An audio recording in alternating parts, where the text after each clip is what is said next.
পথে সুকান্ত মজুমদারকে বাধা পুলিশের সঙ্গে ধস্তাধস্তি বিজেপি কর্মীদের, ব্যারিকেড ভাঙার চেষ্টা বিজেপি কর্মীদের। ছবি দেখাবো আপনাদের। মোথাবাড়িতে জারি বিএনএস এর 163 ধারা।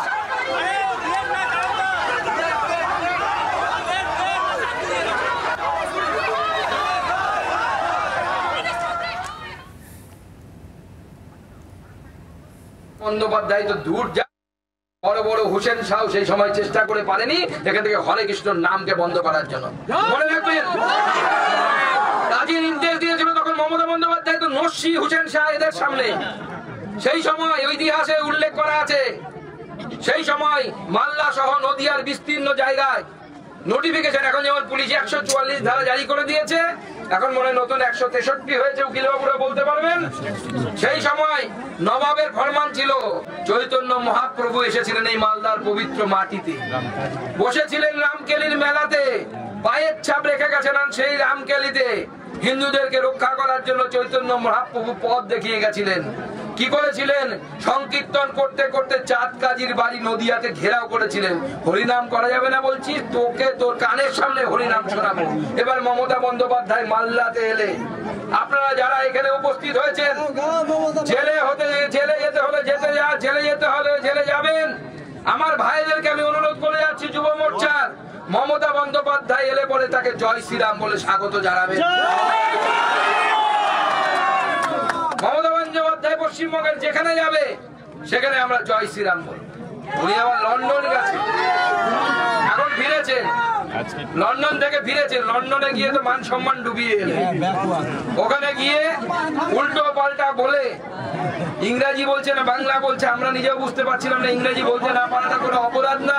ভাষণটা লিখে নিয়ে যান, লিখে নিয়ে গিয়ে ভালো করে পড়ুন, নাহলে বাংলায় বলুন, কেউ ইংরাজিতে তর্জমা করে দিত, কোনো অসুবিধা নেই।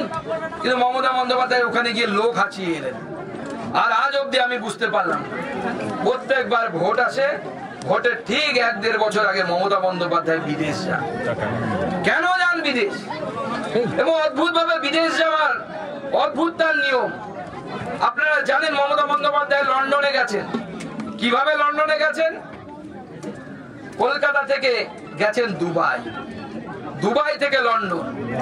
অথচ মমতা বন্দ্যোপাধ্যায় কিন্তু কলকাতা থেকে দিল্লি যেতে পারতেন, দিল্লি থেকে সরাসরি ইংল্যান্ডের প্লেন আছে।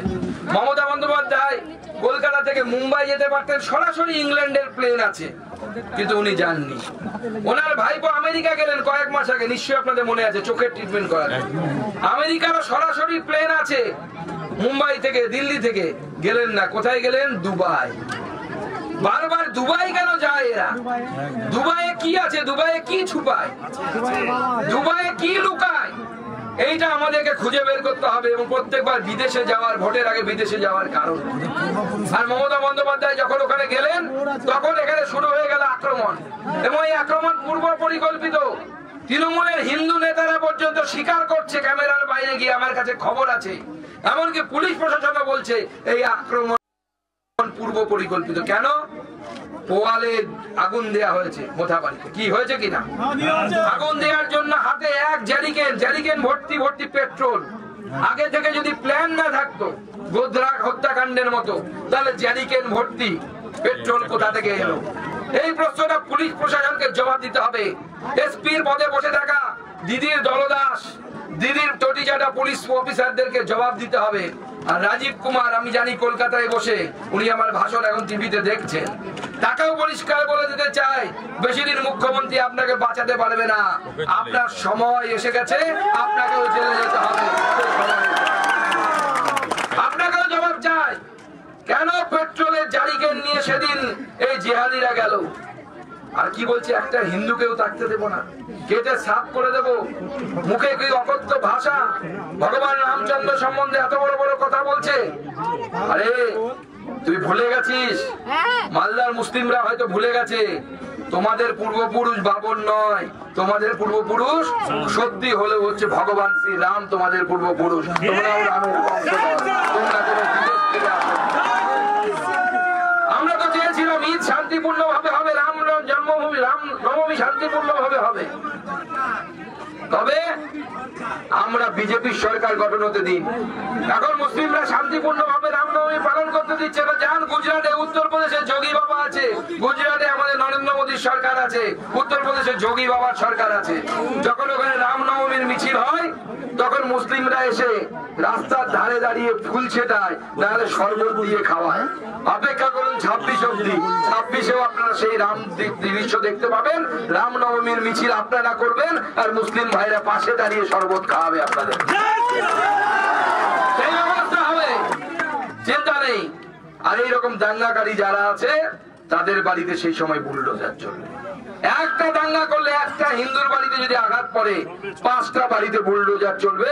সেই দায়িত্ব, সেই গ্যারান্টি বিজেপির তরফ থেকে। তাই আমাদেরকে লড়াই জানিয়ে রাখতে হবে। আজকে আমাদেরকে এখানে আটকে দিয়েছে, এই আটকে দিয়েছে বলে ভাবতেন না আমরা লড়াই শেষ করে দেবো। আজকে সাময়িক ভাবে হয়তো এখানে লড়াই শেষ হতে পারে। 11 তারিখ আমরা তো 2 মিনিট এটাকে ভাঙতে পারতাম। ব্যারাকপুরে আমরা ভেঙে দিয়েছিলাম, আধা ঘন্টাও টাইম লাগেনি, পুলিশ লাঠি চার্জ করেছিল। আজকে এই মুহূর্তে তোমরা শান্ত থাকো, যখন সময় আসবে, আরো সময় আসবে, চিন্তা নেই। সবে তো ওয়ার্ম আপ হচ্ছে, ম্যাচের আগে প্র্যাকটিস ম্যাচ হয় কিনা, প্র্যাকটিস ম্যাচ হচ্ছে। যদি ভাঙতে হয় কলকাতার নবান্নতে গিয়ে নবান্নের সামনের ব্যারিকেডটা ভাঙবো, ওদের মজা আলাদা অনেক। ওই ব্যারিকেড ভাঙার মজা আলাদা। তাই পুলিশ প্রশাসনকে পরিষ্কার বলে দিতে চাই, আপনারা হিন্দুদের সুরক্ষিত করুন।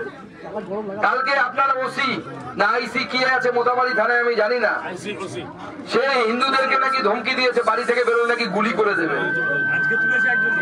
আজকে একজনকে অ্যারেস্ট করেছে, আজকে একজন সাটিয়ার, কি সাটিয়ার তাকে অ্যারেস্ট করেছে, মিঠুন সাটিয়ারকে অ্যারেস্ট করেছে। সে তার দোষ কি? সে বলেছে আজকে এই পোড়া নোংরা গুলো কেন পরিষ্কার করছেন, আমাদের নেতা আসবে বলে তার সামনে থেকে সরানোর জন্য। শুধু এই অপরাধ, এটা ফ্রিডম অফ স্পিচ না? এইটুকু বলার ক্ষমতা নেই একজন সাধারণ মানুষের, একজন নাগরিকের? বাংলার আওয়াজ, বাঙালির আবেগ, জি 24 ঘন্টা।